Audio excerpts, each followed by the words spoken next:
everybody. Good evening, sir. Yeah, good evening. It's a good one to be here again.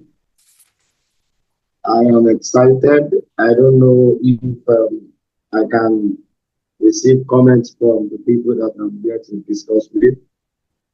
I'm excited to share minds with all of you, and I can't wait to see the impact of today's discussion.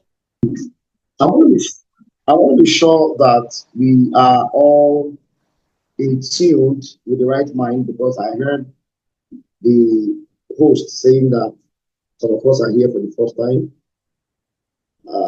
I mean, we're not here for the first day, the second day, and you are here for the third day. So I want to be sure if we are on the same page because the theme, pride, is for me, it's not just the word.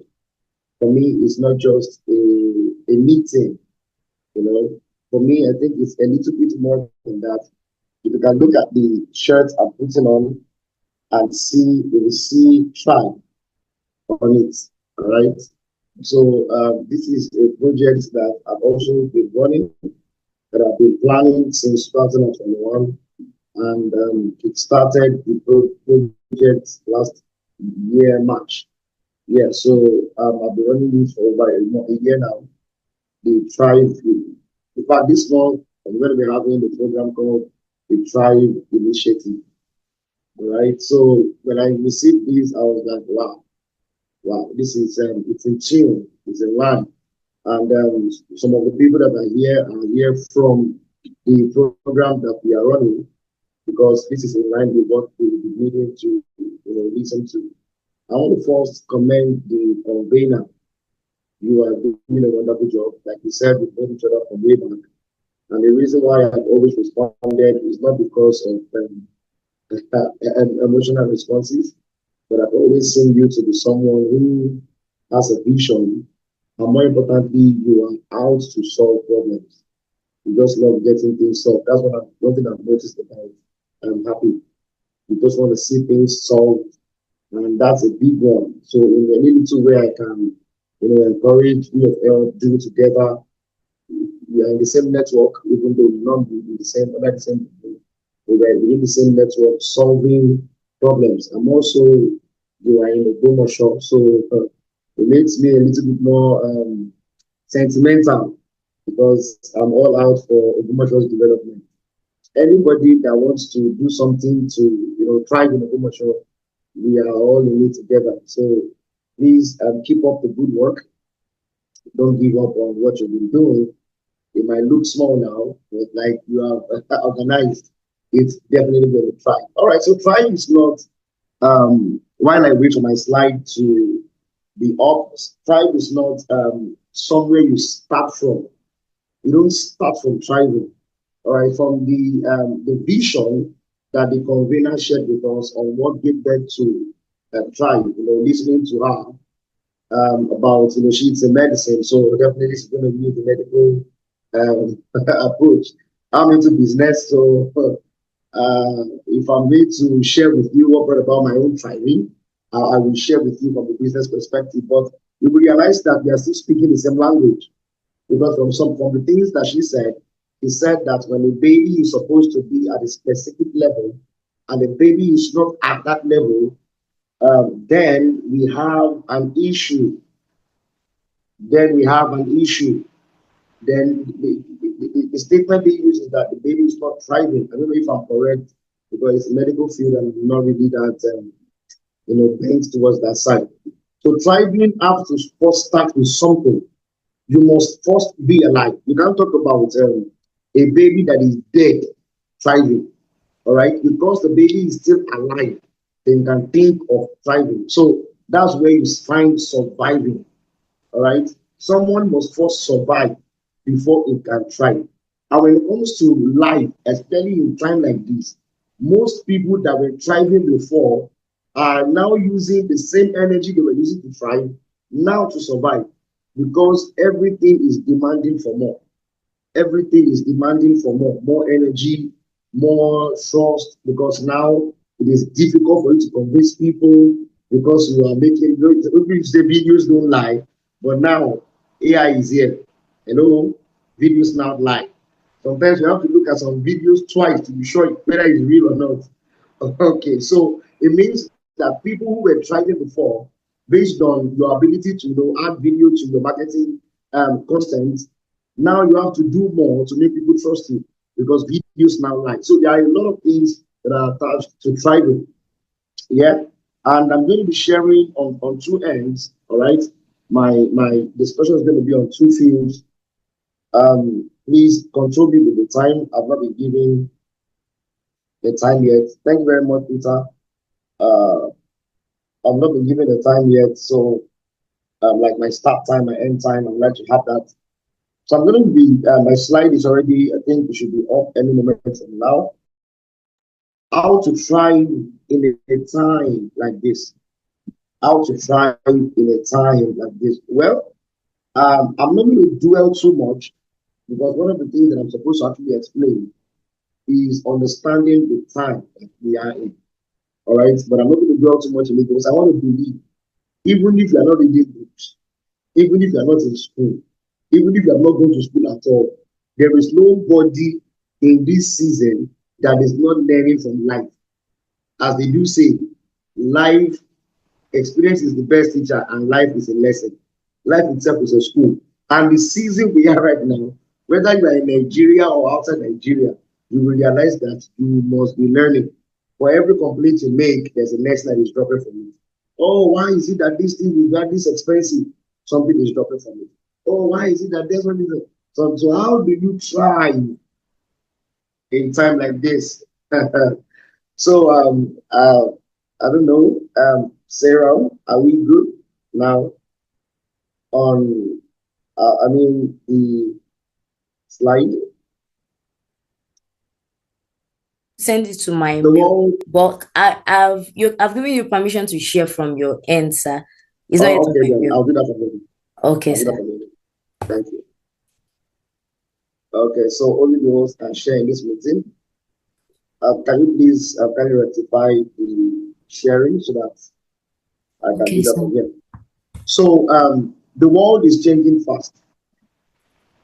Prices are going up high, skyrocketing. Technology is no more staying where it used That's to been it rectified, used to sir. be. Thank you very much. So technology is no more where it used to be. Uh, okay, 1 minute.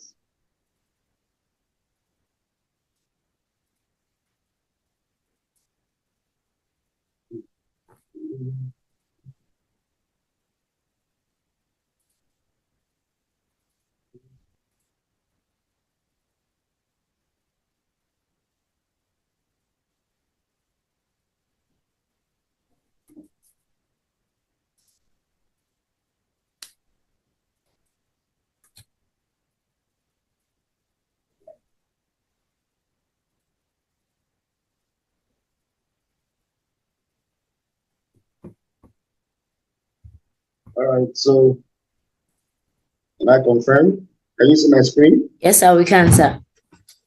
All right. So how do you thrive in time like this? Many people are surviving because of the fast change. I mean, if the change was minimal, it would have been better. But it is not just an inconvenient change, the change is also very fast. How do I mean? You all will agree with me that I believe that everybody on this in this meeting have at some point, used 3G network. Everybody here, you have at some point used 3G network. Ask yourself, there was a time when they told you to bring back your SIM to collect a 4G SIM. We have not used 4G. In fact, we have not even seen the difference between 4G and 3G, whereby we are already seeing the introduction of 5G. Let's put that in the box.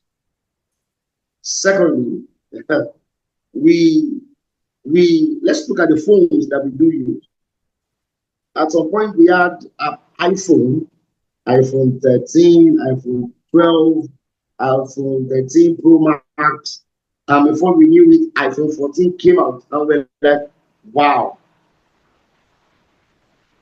Please track back to tell me when iPhone 14 became obsolete. iPhone 14 that came out, that was like there is nothing like this, became obsolete in the very fast. And then the next day we are having 15, and I'm hearing that we are having 16 already. Technology is skyrocketing. Before, the only AI we knew was uh, maybe ChatGPT. Now AI tools are everywhere. In fact, now you can decide to either go for a studio photo shoot or use an AI photo shoot. So the technology, the world is not just changing based on the change is also very fast, and that is where we are finding it difficult to. When you are saying, "Okay, sit back," I think I've been able to thrive. I've been able to do well in this. You hear that people are no more where you are. People, you hear look at the trends that you guys follow on your social media networks. Before you say that you are learning the dance step, it has become obsolete when you are now good at dancing it. And then the next thing you see that another dance is coming up already. So if you don't embrace the fact that there is a fast change, you might actually be caught napping, and that might not actually be okay for you. So how do you thrive in a time like this? How do you thrive in a time like this? I'm going to say that you start small and scale sustainably. Scale sustainably. I'm going to give you, since we use pediatrics, I'm going to give you an illustration with a baby. Okay, from what I know, the little I know, I might be wrong. I think I have medical experts in the house that can correct me. But what I know about a baby, you don't stand a baby that still have milky bones. That is at a very early stage of their life. You don't stand them on their feet. According to what I learned, maybe from my parents or people around, when you want to stand there, no, no, no, what they do, yeah, don't stand him on his legs. And then, okay, why? Oh, because he has milky bones. What does that mean? It means that he can become bow-legged. Oh, oh, oh. So what is the disadvantage of having bow-legged? How many bow-legged people do you see doing sport? How many bow-legged? I'm not talking about a little bow. I mean those that really have that bow leg. Like I said, I might be wrong, but they do say don't stand him on his leg. He has milky bones. That means that the leg cannot carry the weight of the body. So understand the time when you need to be carried. Understand the time when you need to be when your business, whatever you're doing, needs to be carried, to be borne on somebody else's weight. Most times we try to start too big that the business cannot afford to sustain. And so because of that, most people don't thrive. So I'll say it again, start small. Small here is relative. Small is relative. My small might not be your small. Your small might not be my small. But whatever it is, start small. Small means the ability for your resources, your capacity to carry the weight you're putting on it. That's the meaning of starting small. Can you afford what you're doing? There's this class that I held some couple of months ago, how to avoid business icebergs, how to avoid pitfalls in business, why businesses fail. One of which is overinvestment. Overinvestment means you put too much investment in something that's supposed to be small. And somebody was saying, "Oh, what do you mean? I'm tired. I thought that if I had enough funds to, scale and upscale my business, I should be able to move it fast." I want to say this to you: if you have too much fun to start your business, it might die. It has a high tendency of dying. I'm going to tell you this. It means that now listen, there are some for your pardon me that I'm using business for your business now because I think I'm speaking to some entrepreneurs here. For your business, if you are talking about thriving in time like this, if you are running the business and then you will just suddenly have one big fund to put into the business, do you know that as you are pumping money into the business, yeah, the business is still small, which means you have not learned enough to know the risks threats, the possible downtimes of this business. And whatever scale you are at is the scale at which the business will also do what? Will also manifest. What does that mean?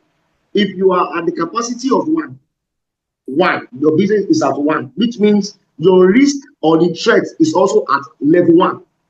If you increase the business, now at that level one, you're supposed to use it to learn what are the risks of this business, whereby you can still manage them when they are still small. Now, let's say, for example, you are making a product. Let's say you are cooking food or you are making tiger nut drink, and then you started small. You were selling to the people around you, to your colleagues, your friends, to your family members, and they're like, "Wow, this thing is wow, wow." And then you are like, "People are enjoying this. People are enjoying this." Damn, you call one of your uncles. Damn, you pick your savings. Damn, you pick your investment and returns of your investment that came in, and you're like, "I'm going to do it big because people are already enjoying it after the first 3 months or first 6 months." And then, pew, you did it big. Unknowingly to you, tiger nut cannot survive for more than 24 hours without a refrigerator. And then you made a very large scale of it. Then you sold, yes, you sold, you were thinking you're going to sell and keep selling, but you sold, let's say, 50%. And then 50% got spoiled by the time you got back to place. You were not even aware because the product has already been sealed. So you started selling the remaining 50, unaware of the fact that that product has already fermented, is spoiled.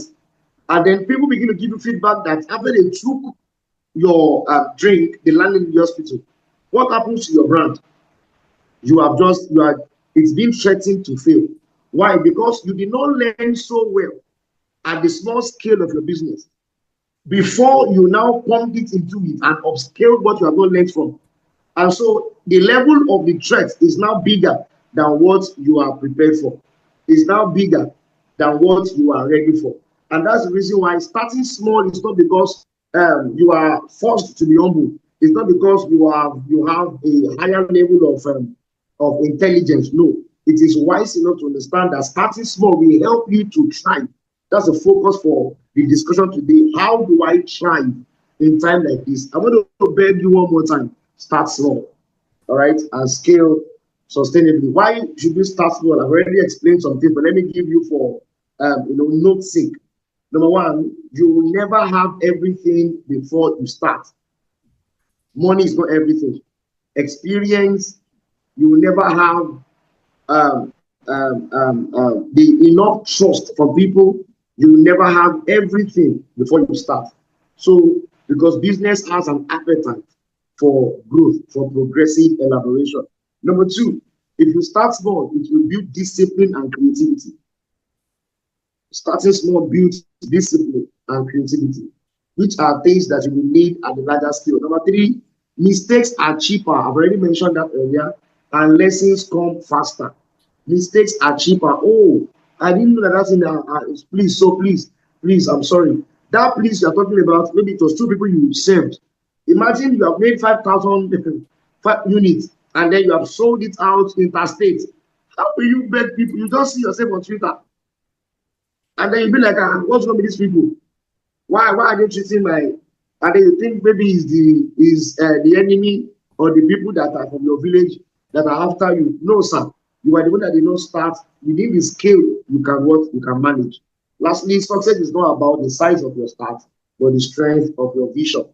Which means don't think that it is how big, because whatever is new, two things happen. You are always excited and you are always curious.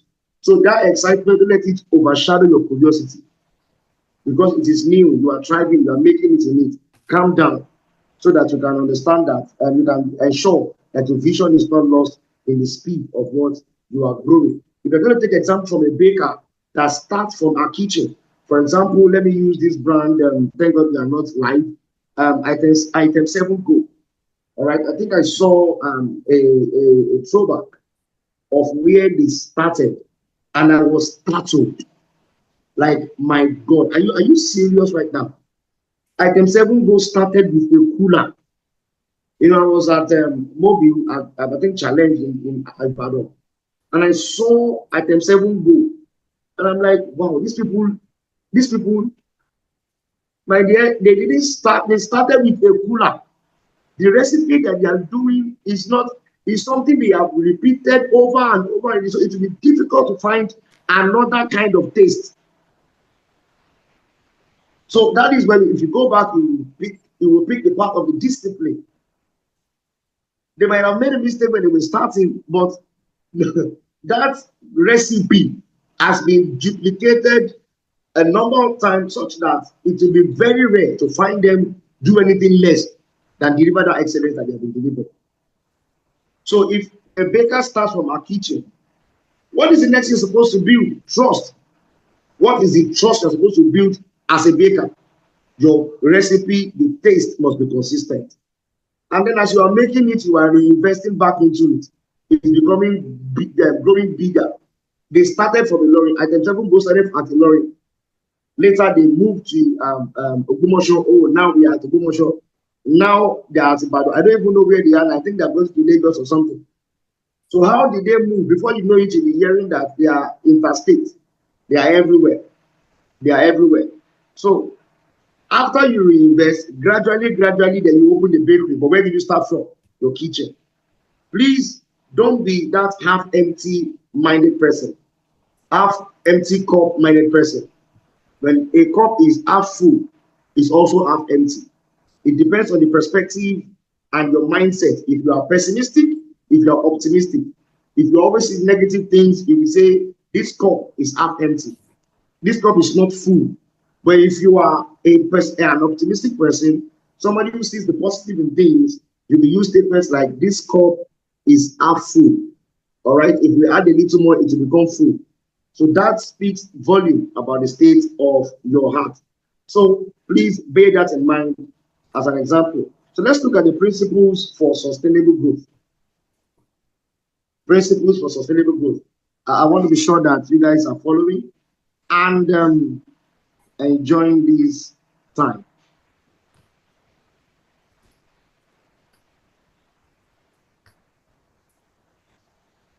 All right. So how do we are we following, please?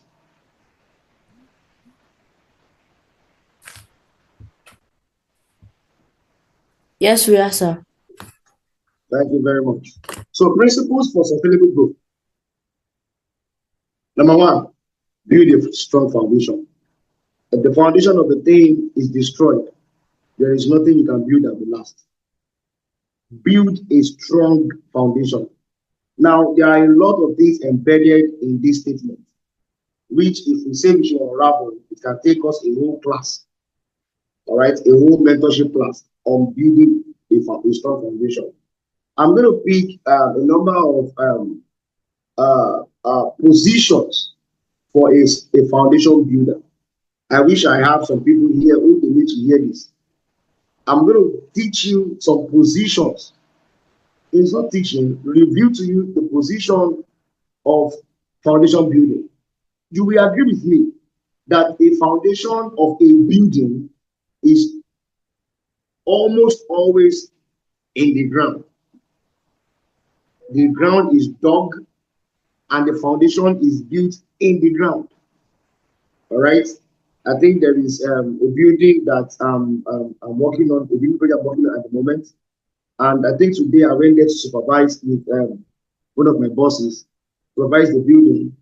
And a lot of things have got, we had to dig because it's a waterlogged ground, a swamp place. We had to dig to make rafts. If you understand that, architectural students will understand this. Uh, uh, you will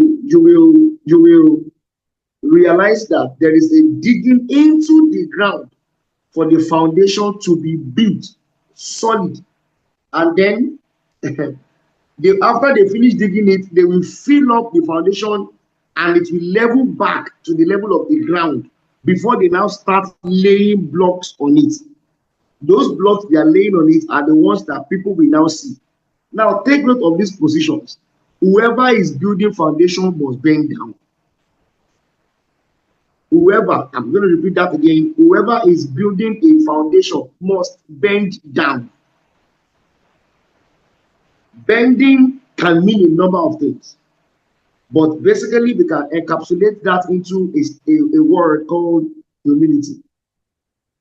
Somebody who is building foundation must be humble, must bend down. You cannot be building foundation and be flaunting. Some people will say, Abby said earlier, take your business, whatever it is, on LinkedIn, and let us be out there. I agree with that.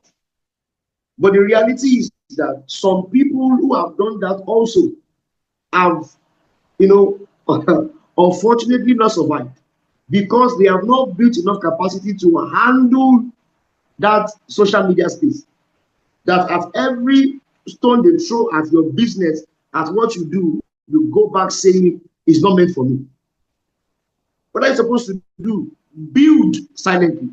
The truth is that there is no building you see that does not have an underground structure.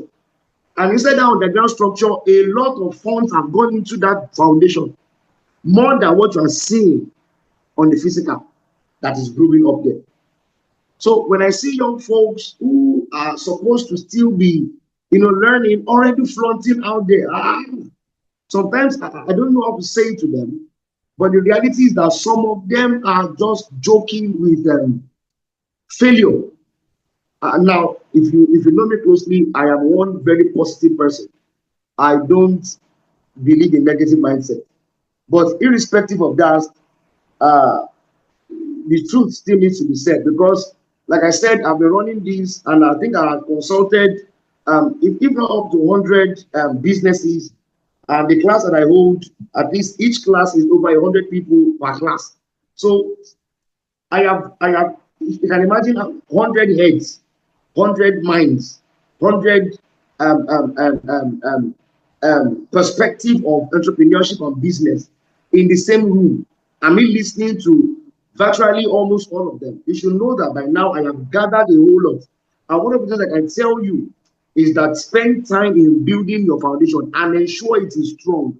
How do you know a foundation is strong? It must be tested. It must be tested. Why am I saying this? What you really sell out there is not just what you can produce, it's yourself.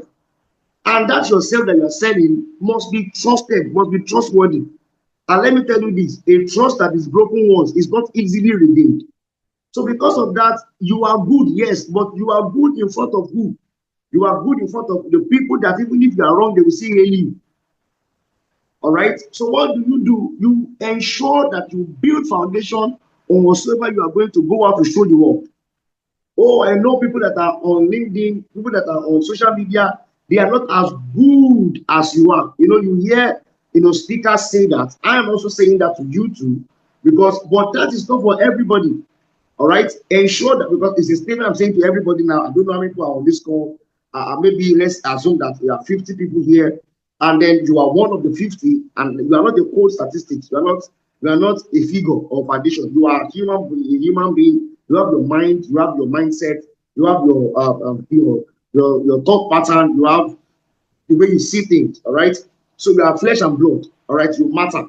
Now you are here, and then I'm telling everybody, oh, people that are out there, they have not done, they don't have up to what you have. Go out and show them. Excuse me. What if you are the one that is already on LinkedIn that they are saying don't have enough to other people? Have you thought about that? Because most times I'm talking like this because I have been practically into the system. I'm not here to give you motivation of words. I have been practically into the system. I have seen people with great idea and capacity to deliver that idea verbally, but back end they are lazy. Back end they don't keep late nights. Back end they're not students of improvement. They are just emotional students who are always excited when new things are said. They are students who speak so much with no results. And then those people, when they talk to you, they convince you. And motivational speakers are everywhere that will, catalyze those things that you have. You want to believe you're there. They tell you, oh, Take it. It's yours. You are there. But I want to tell you, please build a strong foundation. How do you build a strong foundation? It must be tested. Take it step by step. There is a race that you can run with patience, even though it is a race. It means that you can win it being patient. Like I think Bishop Oyedepo that I heard one of his, it's just a short cut of one of his speech. He said it is better to be fast and sure, and to be slow and sure than to be fast and fall. Are we talking speaking against speed? No, sir. But you will be able to gain speed when you have built energy, when you have built capacity, when you have built status. So today, don't forget that the lesson is about thriving. If you are going to thrive, you must build a solid foundation. So focus on quality, not the amount of things that you can do, but the one thing you can do so well. Number two, document your process. I remember some couple of years ago when I was still a student, I think I was in 200 level. I was working. Oh, for those of you that need to know, I finished from last day at the University of Technology when it was still just a technology school. And I know now it is way better than what we used to have. So the people that are there now are really enjoying. So to say, if you think you're not enjoying, come to my own. You might want to tell God to reverse it so that you can. All right, so I think I was in 200 level. I was on the street, one of the streets in at Ondaji. And then as I was going, I an inspiration came inside me. I received the word in my spirit saying that write down how you are growing. Take note of how you are growing, so that when you have grown, you'll be able to show others. In 300 level, I started my business, and since then, I've not worked for anybody salary based. That's been my business that I've been doing. Survived, thrived, and now it's multiplying. It's multiplying. All right. So I will advise that you document your process. Maybe not for you to become a facilitator like myself or a teacher like myself, but documenting your process helps those who are joining you to know the journey so far, to know what are the peculiarities of your own business, to know the niche that your business is representing in the market space, to know a lot of things that has to do with your business so they can run with that vision. Number three, reinvest your profits. Don't spend don't spend and invest what is left. Invest first and spend what is left. Grow before you spend. Please separate your account. I'm going to say it again. Please separate your personal account from your business account. If you're running business, if you're running like Sarah now, the account should not be the same if it's not an NGO. If it's not an NGO, they're going to give you grants. It should not be the same with your own money, so that you will be able to, because sometimes when you're doing business, you tend to think that you are how do I put it now? You are at the level of your business inflow. That is a big scam. If you are not careful, you will kill that business. But how do I mean? Your business is already earning for six figures. So something tells you that you are the owner of the money. You are now six figures worth, like your net worth now. No, please. I want to beg you again. No, no. If you want to calculate your net worth, calculate your uh, liabilities, your assets minus your liabilities. What are the things you have that can bring in money? What is it worth? And what are the things that you have that are taking away money from you? What is it worth? Now, the assets minus liabilities will tell you how much you are. So many of us use our asset to define how rich or how your net worth. It is dangerous. You will not survive, if, let alone thriving in a time like this. Please, I don't know if you can still see my picture. You can see my two hands together. I'm begging you. That's the thing I can do. Please, when it comes to your finances, I'm begging you, please have bookkeeping. Let there be a separation. You are not as rich as your business. No, sir. You are as rich as how much your business can pay you. I'll repeat that one more time. You are not as rich as your business is. You are as rich as the amount your business can pay you. You're all right. So your business is going to pay you as maybe whatever. Maybe you are the marketer for business. You are the, even if you are the CEO and the Almighty, still collect salary from it. Don't make the entire business your net worth. You will mess up the whole thing, and you might not try. You will always be in need of people pumping money into your business, and you will not be accountable for whatever amount you are collecting. I know some of us might be on this table and I'm shaking. I mean no harm. I'm here simply to deliver what I've been saying. All right, so we have a number of things that we should still look at, but my time is, I think I have about 4 or 6 minutes more. So I will prefer to just run through a few things so that I can touch the other part about leveraging technology for business growth. So don't build fast, build to last. You can repeat that, echo that behind your muted uh, um, voices. Just say, don't build fast, build to last. Don't build fast, build to last. Don't forget, we're talking about tithing. All right. So you can receive the remaining parts of the train and delegate, build a small capable team, stay consistent because you should always show up. So leveraging technology with business growth. Now, why does technology matter? It matters because we are in a time like this. I'll repeat that. Technology matter because we are in a time like this, a time when things are moving very fast. We don't have all the time to be taking notes or minutes of a meeting with Bible, when we can record the voice and there will be a translator converting the voice into what? Into text. All you need to do is just to print out, edit and print out. Start up. Why? Because um, you might have to do a number of meetings before you grab the things that we are supposed to grab. All right, so number one, it expands your reach with less effort. Technology makes a lot of things easier. AI is making things a lot easier. For example, technology is your wristwatch, your wall clock. So if you just look up and say, what's the time? Oh, it's 9 p.m. already. Some people will have to read the sky. They'll have to, in the afternoon, they'll have to tell where the shadow is before they can tell what time it is because there was no wall clock. Imagine that alone for time management. Imagine that alone to plan a program that you just say from 7 to 8:30, we should be done. I just look at your list and then to calculate time. Technology have made a lot of things easier. All right. I just wanted to sit back and think about a life without it. It would have been a whole lot. It saves time and it saves also resources. Let's take, for example, a fashion designer in Lagos that is using Instagram for marketing, using WhatsApp business for customer service, using Paystack for payments, and using logistic app for deliveries. And everything that is running it on our phone.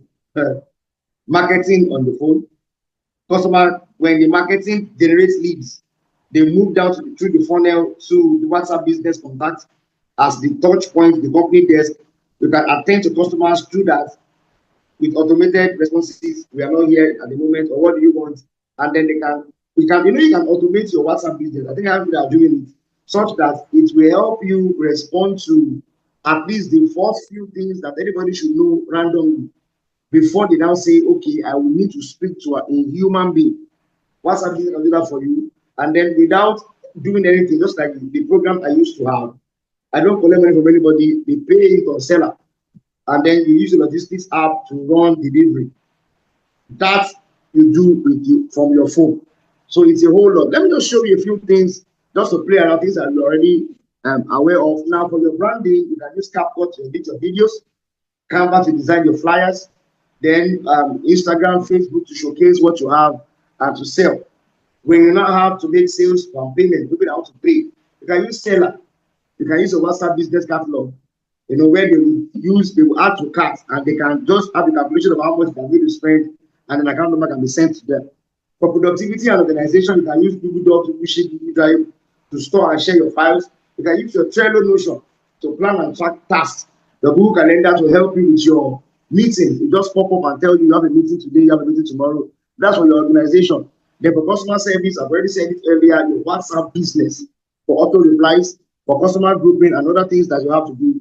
And then you want to train people. For example, you need an educational part to let people know more about your business. You can use your YouTube.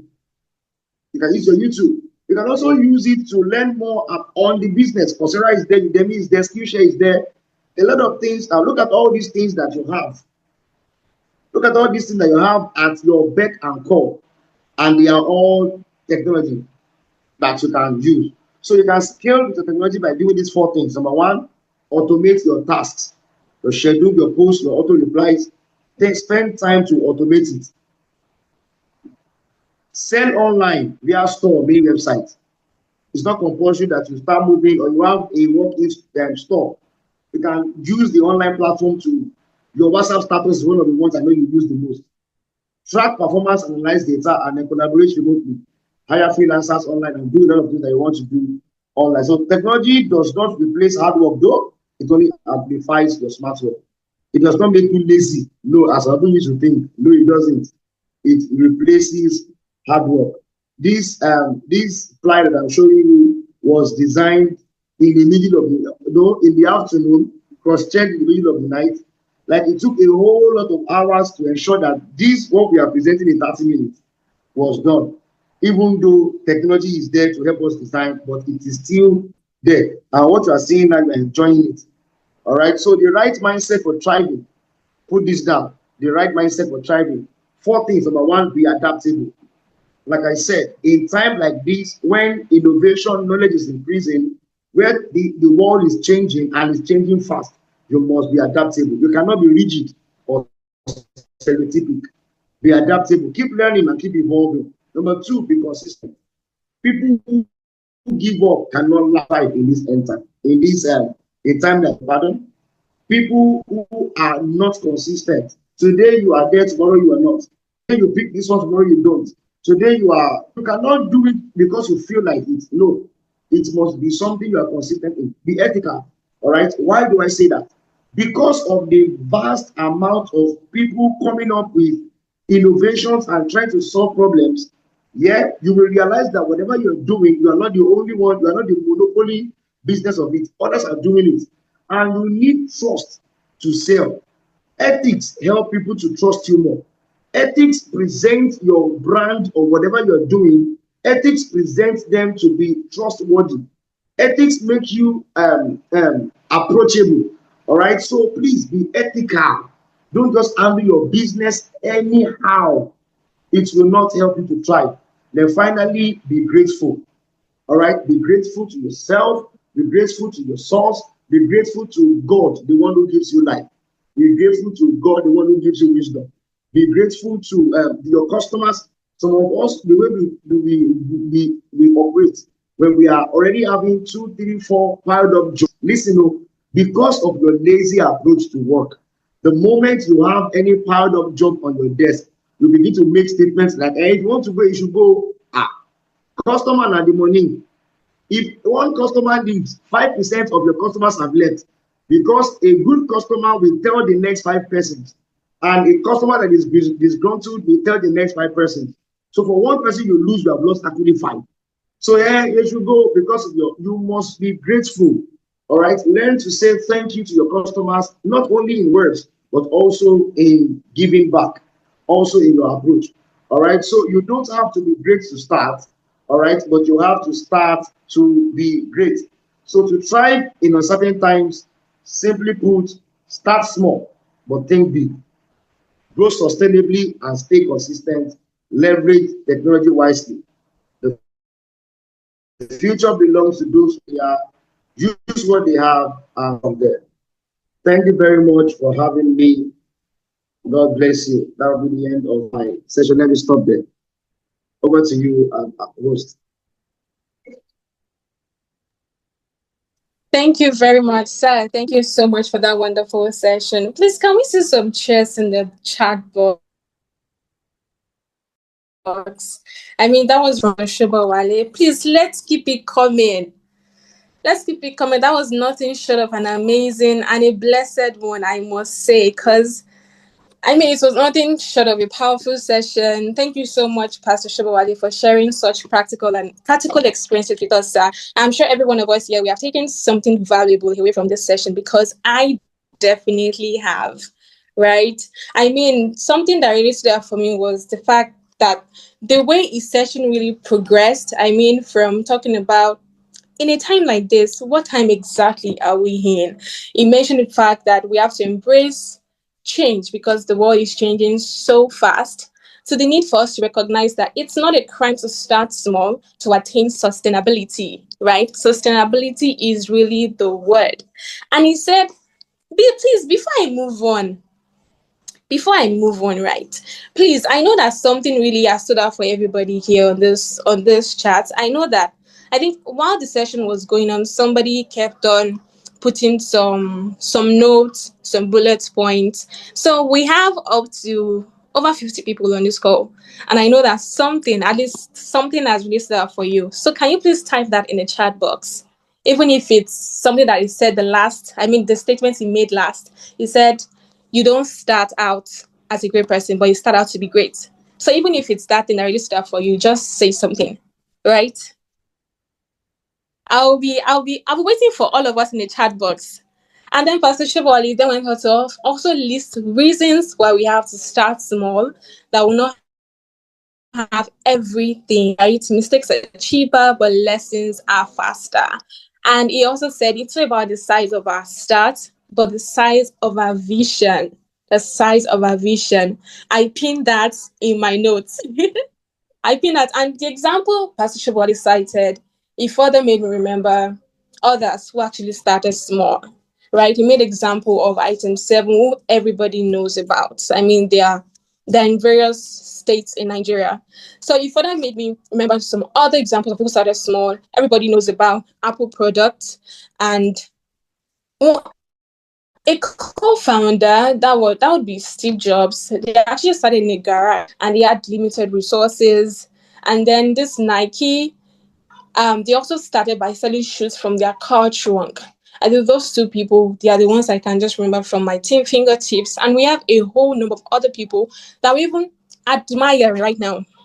Nobody, no great person that you admire right now do not have history where they actually started small.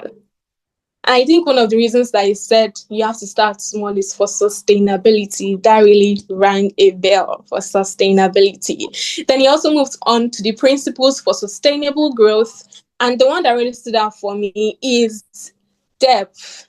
I mean, he emphasized the need for strong foundations. Emphasis on strong foundations. Are we all typing in what stood out for us during this session? Okay, thank you so much. Okay, wow, this is a whole lot. Thank you so much, everybody, for following. Thank you. And Pastor Shibawale progressed to saying some things, and he said he shook some tables while he was telling us some practical tips. And who noticed when Pastor Shibawale said something? He said, I've been practically into the system, so I'm not sharing motivation with you. That's tell us that tonight we only have speakers who have actually walked down the path that we are all learning about tonight. They know how it is, they know how it feels thriving in challenging times because they sure have. Right? And he said something like, okay, separate your personal account. And he said he's shaking some tables. And he also said that you're not as rich as your business is, but you're as rich as how much your business pays you, regardless of the position you're holding in your company, on your business. You're not as rich as it, but exactly what it pays you. That is your net worth. And then he said, do not build fast, but rather build to last. This is also sustainability. It also hinges on sustainability. Then he also moved on to the ways that we can leverage technology for business growth. I think this one is actually it's I would say it spoke to me personally where he said you can automate your activities. I mean, you can make use of this technology that we're talking about, right? He said it's actually at our fingertips. I mean, back in the early 2000s, even the technology we have today was not what they had in the early 2000s, even in 2010. So we still have, that is the advantage that we have. So it's more like nobody even has any excuse or thing So it's just about us deploying technology maximally, and instead be more organized, employ the usage of these platforms that are at your fingertips. Thank you so much, sir, Doctor. Pastor Sobowale, thank you so much. I think the last thing he mentioned was the right mindset for thriving. And he made mention of 4 different things: adaptability, consistency, the need for us to be ethical, and also to be grateful. To be grateful. I hope everybody caught that. So thank you so much, sir, for that wonderful lesson session. Thank you once again. Please, can we say one more? Can we celebrate Pastor Shubawali once more, please? And thank you, everyone, for sharing the things that stood out for you during this session. Thank you.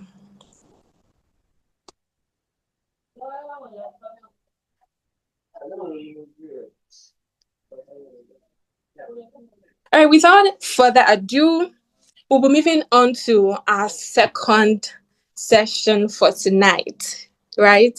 Like I said earlier, we are actually dealing with speakers who have walked the path of the stuffs that we're discussing tonight. So it's not all about motivation. We can testify, according to what Pastor Shobowale shared with us just now, we are learning practically, from their experience, right?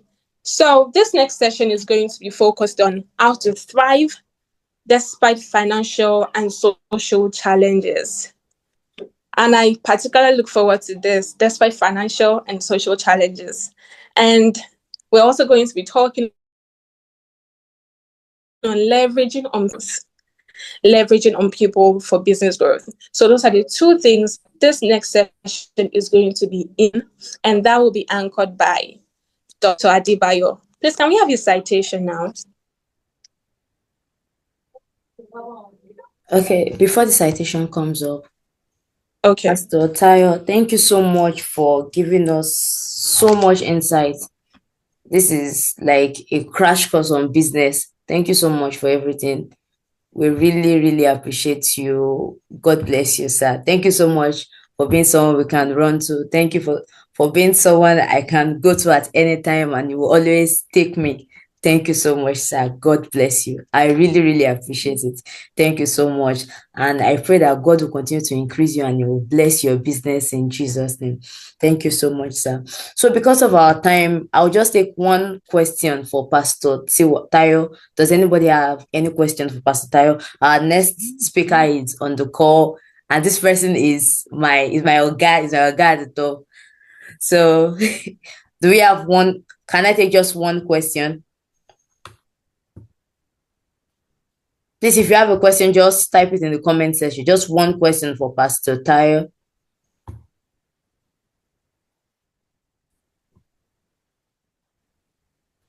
Okay, looking at it. So I will assume we understood everything or we don't understand anything at all. Okay. So in the absence of no question, I want to say a very big thank you again to Pastor Tayo. Thank you so much, sir. God bless you.